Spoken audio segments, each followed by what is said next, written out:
What's the creepiest thing your child ever said to you? My mother died a few weeks ago. I went to her house to get some things and she had a huge collection of stuffed animals that I brought home for the kids. My son, who is 5 years old, and I were awake early, about 3 days after her death, and he was playing with the stuffed animals in his room when he came out screaming and crying hysterically. This never happens, he's a very tough boy for a 5 years old. Now I was freaked to ask him what was wrong, and he was legit terrified. I had never seen him like this before or after. He said that one of the stuffed animals moved. He said he was playing with the other ones and the little beanie stuffed dog moved and turned its head and looked at him. He said he threw a doll at it, and its face got mean.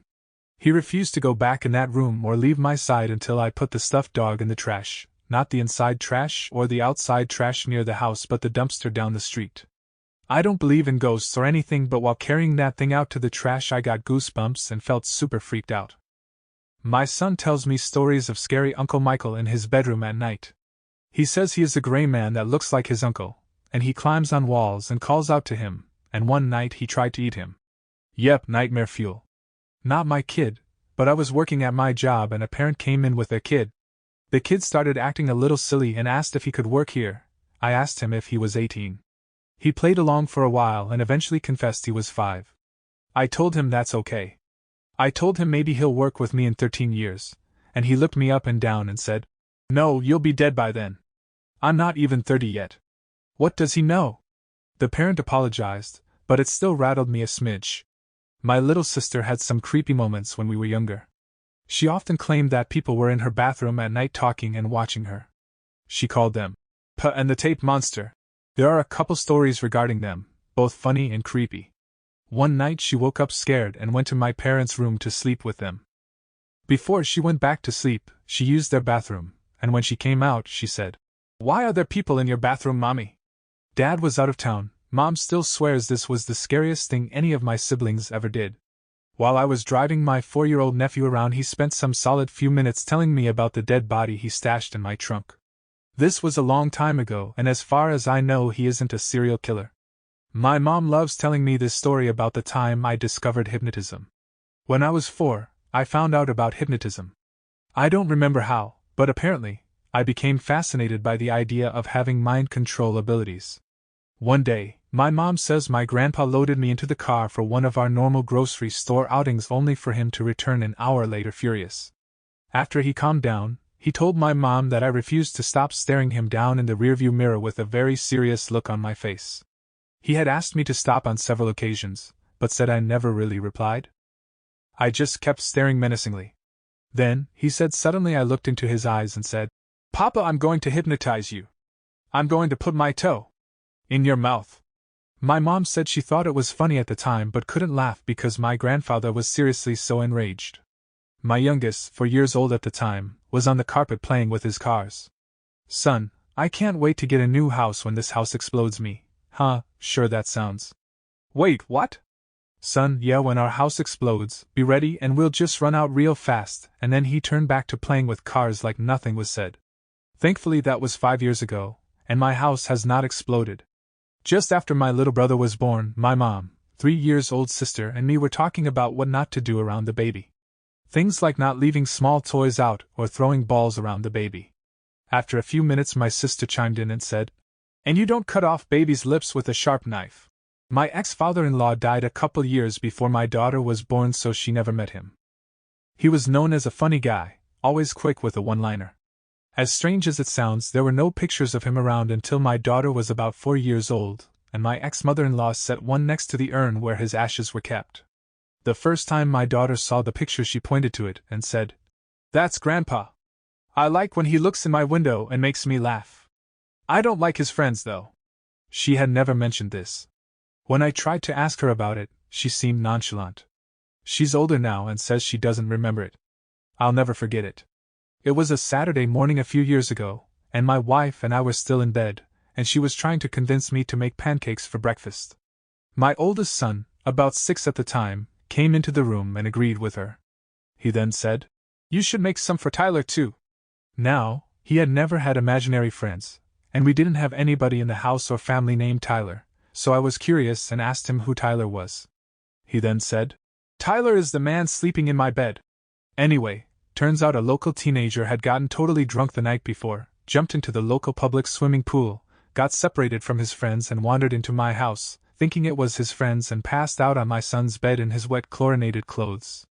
My son thought this was fine and went downstairs to watch TV in the living room until he fell asleep on the couch, which was apparently the height of awesome for a 6-year-old. We called the cops, and they came and took him home. He was incredibly embarrassed, apologetic, and still quite drunk. A year ago, my daughter was having night terrors. She was 4 at the time. Would wake up screaming every night around 3 a.m. My wife and I would go stay with her until she fell back asleep. We assumed she was just having nightmares, but one morning she had told me that she was afraid because there is a man in her closet that doesn't have a head who keeps waking her up. I have an awesome video of my son. He was maybe 2 or 3 at the time. He was taking a quarter and trying to put in the slot just above the door handle of a closed closet. He kept repeating, "I pay the lady, I pay her." When I asked what he was doing, he responded, "I have to pay the lady in the closet." I asked him, "Why is there a lady in the closet?" He said, "She lives there, I pay her." I was talking to my son when he grabbed my face, got really close, and whispered, "Mommy, you're too loud, you'll wake up AmITheA." Me whispering, "Who's AmITheA, buddy?" Son whispering, "AmITheA is my friend." Me, "Where is AmITheA?" Son, "In the mountain. He's sleeping." Me, "Why do we have to be quiet?" Son, "He eats kids when they're too loud." Sometimes when we were too loud, he would tell all of us to be quiet, then run to the window to see if AmITheA was coming. For a while I was afraid of looking up AmITheA online for fear that it'll be some ancient demon, or something. But my son kept bringing him up, so I finally got over myself and found out that AmITheA is a South African folktale about a giant who lives in a mountain who comes down to eat the village livestock. Afraid that he will eat the villagers next, they find a way to stop him. They read the book to him at school. My girlfriend's daughter used to talk about, "Before I knew you," meaning her mother. She was asking, "Who was I before I knew you?" and saying, "I was somebody else, but I can't remember my name." Once when I was putting up a new smoke detector, she asked me what it was. I explained that it'd tell us or wake us up if there was a fire, and we could get out of the house. She said, "Oh good, so I won't burn up again," and happily skipped away. My daughter was 4, and while we were eating breakfast one morning she says, "I was on a mountain once, and my mom and dad died, and then I woke up and was in this house with you and mama." Then we just sat there for a few seconds and looked at each other. Then she said she wanted to watch Paw Patrol. Playing on the floor with my son, he's 2. Pillows on the floor, we're pretending to go, night-night, and sleep. Takes pillow away from me, stands above my head, looks down and says bye-bye, and places the pillow over my face. Happened just this week after I had a small procedure at my doctor's office. My 2.5-years-old was doing a checkup on me with his doctor kit, and I made a joke asking if I was going to live, and he said, "No, Mom, die." Oh, okay then. Ex-wife's nephew started talking about the monster that came to his room at night. He wasn't scared of the monster but said she was a woman, knew his name and said nice things to him. A couple of years after he started talking about her, he found an old picture album he had never seen and was flipping through it on the floor. He flipped a page and jumped up pointing at the album. "That's her! She's the monster!" It was a picture of his Romanian great-grandmother who died 30 years before he was born. Me, as a 5-year-old child, told my parents I didn't sleep in my bed because of an old lady. Nearly every morning they would find me asleep in my closet. They didn't think too much of it until other people would come stay with us and mention they saw an old lady standing over them when they woke up in the middle of the night. This happened to around 3 visitors in that same room and bed, and all of them refused to step foot in that room again. My 3-year-old son was swinging a plastic sword around, almost hitting a bunch of stuff including his baby sister. So, I told him if he doesn't stop swinging it around I was going to throw it away. His response back was, "If you throw my sword away, I'll go to the store, buy a real one and cut your head off." My eldest son was always saying there was a purple man in his room, and he would scare my son. My wife would go up and ask where the purple man was. He was always in the wardrobe.